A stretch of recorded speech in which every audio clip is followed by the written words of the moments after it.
Hey guys, MC3GTV here. So I just finished watching Netflix on Raw, the second one so far. So Monday Night Raw for this week, anyway. I just want to go over a few things for the quick after show review. I'll do the spoilers for who won what at the end of the video, but man, what a good show. Really, I think that was a really good Monday Night Raw. I'm curious to see what other people thought about it.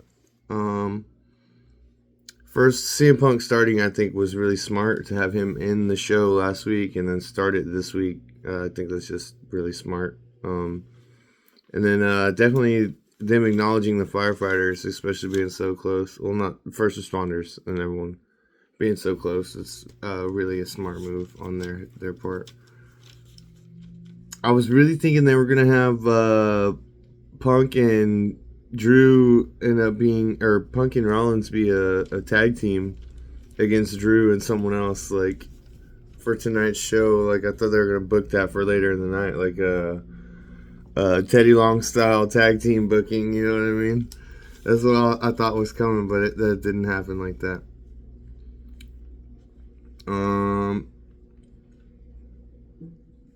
And then Chad Gable versus Penta. Oh my goodness, what a good match! Like this, there's very very memorable points in it. Like the corner spot where he tucked Chad's head under and gave him the super kick like that.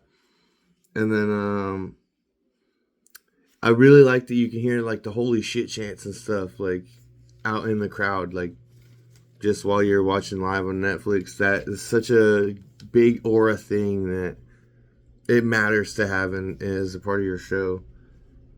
And then the backstabber, like when he just jumped over him and gave him the backstabber like that, I thought that was really cool. And the Mexican Destroyer, like Chad Gable perfectly sold that Mexican Destroyer. Like probably the best I've ever seen. It was amazing.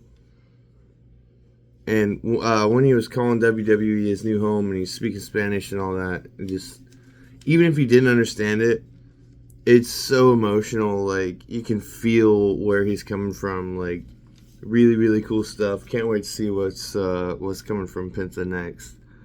That's gonna be one of my big questions on Wednesday that I want to talk about. Is what's next? What's first for Penta? And then Dom, when he did the little mustache thing, I laughed so hard at that. Like, she ain't even mad. I absolutely love that. Sheamus versus Kaiser was a lot of fun. You know, I'm not the biggest fan of Kaiser, but I think that shows to the performer that he is. He's really, really good at what he does, and like, given that douchiness and you want him to lose. You want him to lose. And that's really something. It's a great quality to have in a heel. So that's good. Sheamus and Kaiser, I think, are two that they really mesh really well.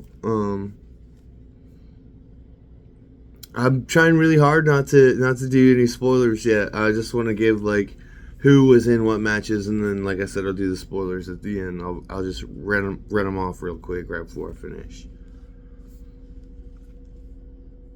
But man, for sure, that was a great match too. Better than I expected, honestly. And Sami Zayn, man, him just coming out to tell Rollins, if you need to talk, I'll talk. Like, what a good dude. Just the best human.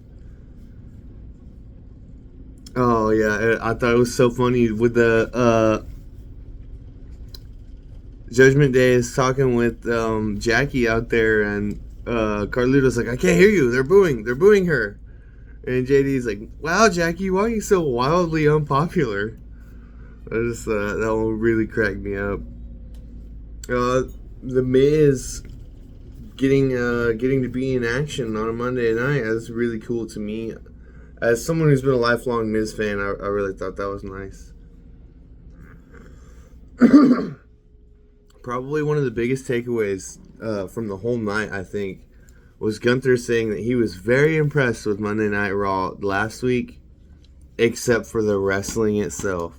Coming from Gunther, that really means something, and I think that that's going to stick with a lot of people, and it's going to, like, hold people are going to hold him and the rest of the WWE to that now, because he's openly acknowledged, which means Triple H knows too that wrestling on that first show could have been better, and they're going to do better. I think this show already proved, like, the quality of wrestling from last week to this week. It's night and day. I'm telling you, it's crazy.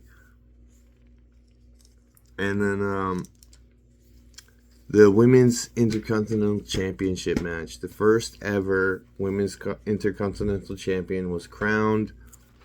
I'll say who it was at the end, but another really, really exciting match. I think that it probably fell a little bit short because of placement on the card and just people not knowing if the show was going to end soon or if it was going to be going a lot longer.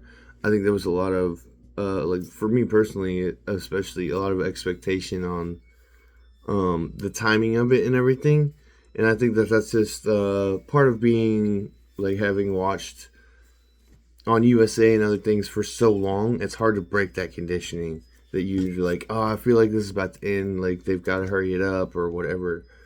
And I think with this Netflix era that they're calling it, I think it's going to really make the difference on that. Like, once they can break that from people's expectations and stuff, I think that they'll really be able to shine and give those matches the time that they deserve. Honestly, I felt like that one could have gone longer, but it's neither here nor there. It was still a wonderful match, and I think that it did what it needed to. And then, of course, Miz and Sami Zayn. Like, what a phenomenal matchup for just a fun match, you know. Not really a lot of consequence to it, but both getting a chance to, you know, show why they're there and show a little bit of what WWE was. I think this match could have been a good one for last week, but I think showing it this week shows that just as much as they're going for the hardcore fans, like with this Jey Uso and Gunther standoff, that was for the hardcore fans that we've been around forever. We know, like, this is for us. This isn't that the drama and all that. This is, I'm challenging you for your world championship because I feel like I'm better than you, and it's just so good to see that, and to have that again is really something.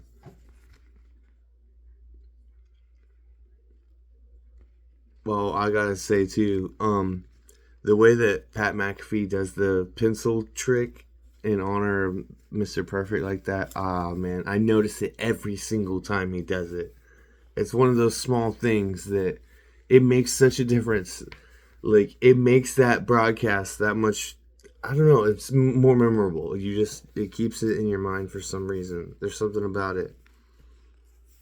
Rhea Ripley, man, she is the definition of a superstar. I don't care what anyone says.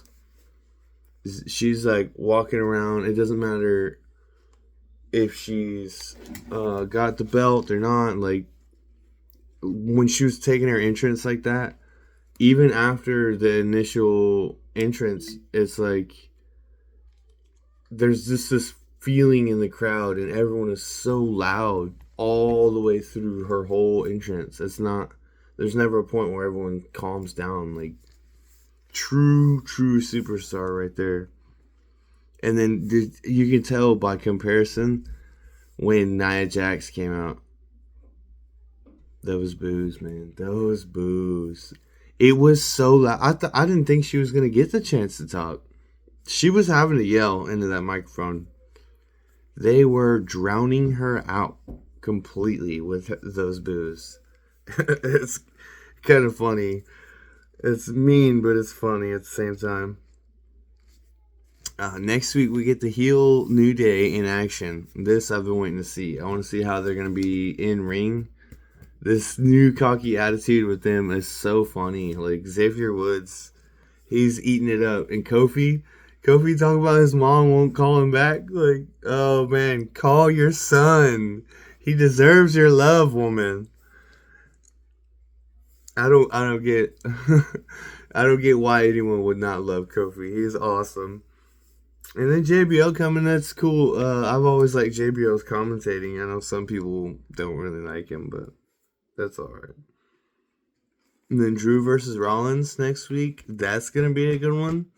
I really like that Netflix Raw is getting these little payoff matches where they're not waiting to pay-per-view or something like that, or premium live event, they call them now.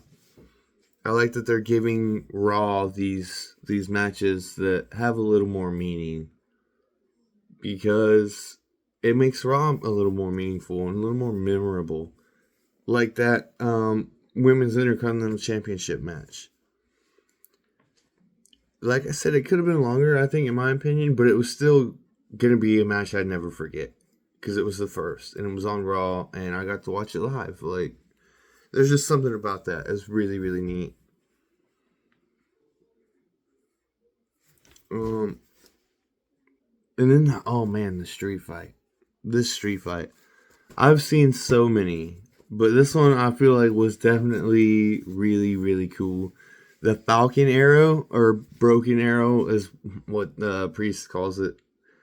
Like, that, I was scared for both of them, honestly, for a minute there. I was like, they might actually be hurt. I'm not gonna lie. And also, after ending here a little bit, Rey Mysterio is the OG of the locker room. He's the oldest one there. It's crazy to think. Like, Rey Mysterio. I mean, everyone knew he was going to be around the longest because he was so young when he started, but still, just like, they're down to Rey Mysterio now, man. That's crazy. Crazy stuff. So far for entrance to the Royal Rumble, I think we have John Cena, CM Punk, Seth Rollins, Roman Reigns, and Drew McIntyre. That's only 5 so far. So we'll see who else gets added. I'm very, very, very curious to know if Mr. Johnson, Dwayne The Rock Johnson, is going to be there.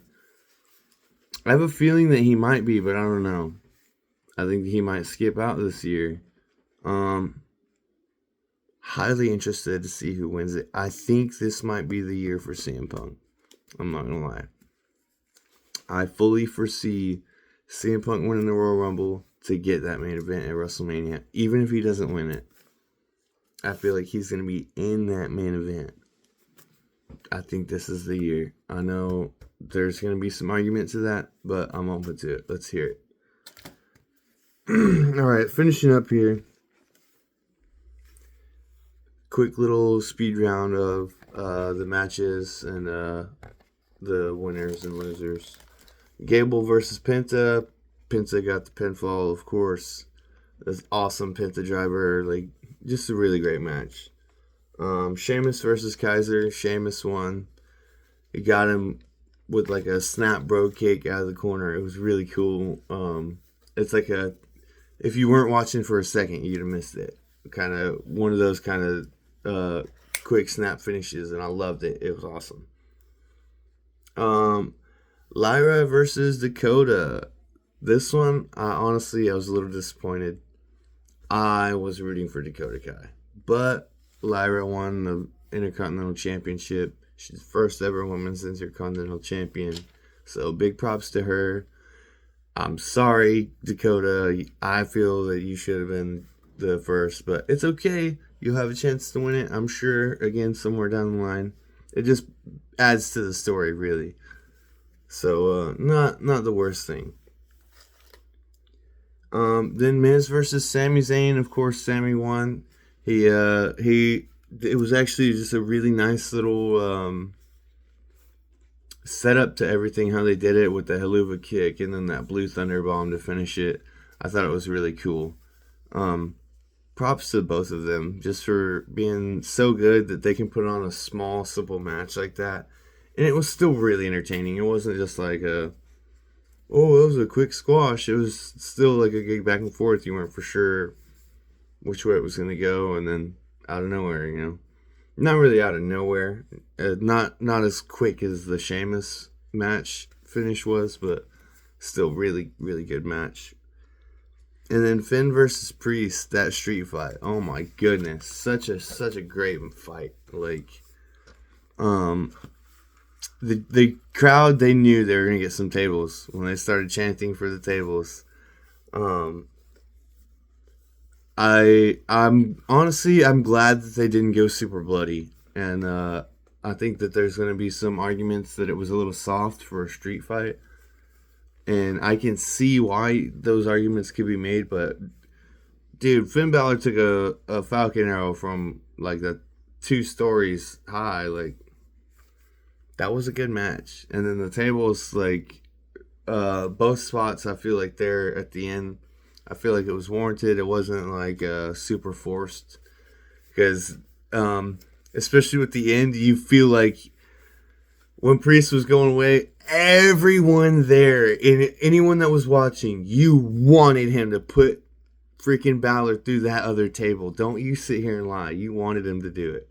So that was just really, really cool. Great street fight. I feel like the whole stretcher things, that's kind of people see through it way too fast now. I was a little concerned at first, but by the time he actually had him on the stretcher and he was wheeling him around, everyone already knew it was bogus. But still, really good match. I highly, highly recommend checking that out. Priest got the win on that. So I'm really excited to see what we get next week. Like, let's go. What's next? My 3 big questions for Wednesday. The first one was, what's first for Penta? What after this debut match that was just so awesome? What is the next thing he does? Secondly, who is your ideal winner for the Royal Rumble? Let me know in the comments below. My third big burning question that I have for Wednesday is, are we going to see Jey Uso pick up that World Heavyweight Championship? I'm really curious to know what you guys think. So brainstorm it, let me know. Get back to me, put it in the comments section, like, subscribe, tell your friends, and we'll see you all very soon. Thank you for stopping in to see my after Raw review. Thank you guys. Y'all have a great night.